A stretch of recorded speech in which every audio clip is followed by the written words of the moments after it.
제가 예전에 원유를 투자할 수 있는 기간은 엄청난 폭락, 역사적 저점이 왔을 때 한 2, 3개월간 투자할 수 있다라고 말씀드렸습니다. 그러면 그 기간에 선물만 가능하고 ETF는 안 되냐? 왜냐하면 요즘에 자꾸 ETF를 하면 무조건 손실이 난다는 댓글이 있거나 아니면 그런 얘기들이 있는데 그거는 사실이 아닙니다. 그거 제가 보여드릴 텐데 예전에 깔끔하게 V자로 급반등했던 2019년도의 모습입니다. 그럼 이렇게 반등을 했을 때 폭락 후 한 3개월 동안 급반등을 했는데요. 요때에 코덱스는 얼마나 올랐을까? 네, 이거 2019년도에 코덱스 WTI 그 ETF 차트입니다. 예, 그 당시도 이렇게 올랐습니다, 여러분.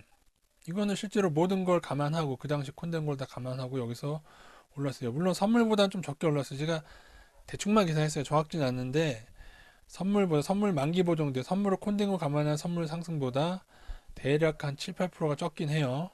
요거는 한 50% 정도 올랐고 아까 그 선물은 만기 보정했을 때 한 58% 정도 오른 것 같습니다. 그러니까 이건 대충 계산해서 오차 있을 수 있는데 어쨌든 감안하더라도 롤오버 비용을 하더라도 이렇게 2, 3개월 내에 오를 때에 가장 그래도 ETF가 선물을 그나마 그 정도로 따라간다는 겁니다.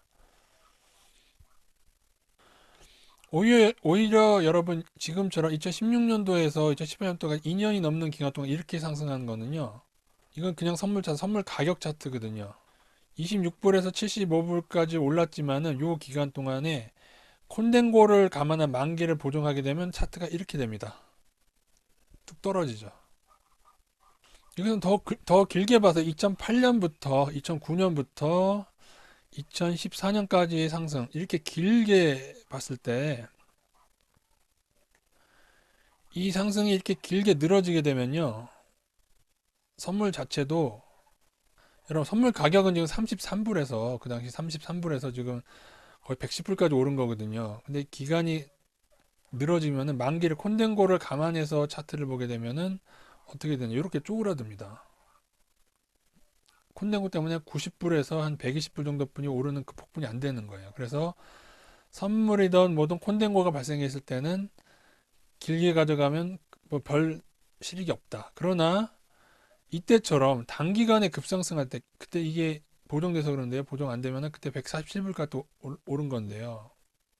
이런 기간에서는 당연히 ETF도 이거는 당연히 수익이 나죠. 저 당시 ETF가 없어서 그렇지 당연히 반영을 합니다. 그래서 이런 긴 기간의 상승은 별로 반영을 못하는 이 선물과 ETF의 속성, 콘텐츠의 속성 때문에 선물이나 ETF도 어디를 먹어야 되냐면은 이 기간을 단기에 이렇게 많이 역사적 저점에서 튀어오르는 이 기간을 단기에 먹는 겁니다. 이때도 그렇고 2016년에도 그렇고 아니면 이런 기간이라든가 여기도 눌린 다음에 오른 거죠. 그리고 이때라든가 정확히는 지금이 투자 시기예요. 역사적 저점에 만기를 진하게 누른 시기에 투자하는 게 맞다. 그러나 뭐예요? 월가에서 비기를 쓴 거죠. 마이너스 유가라는 비기를 써서 ETF 투자자를 좀 후덜덜 떨고 지금 그늘물털물 투자자까지 지금 후덜덜하게 하면서 그들이 비기 뭐라 그래? 마법을 쓴 거예요. 마법을.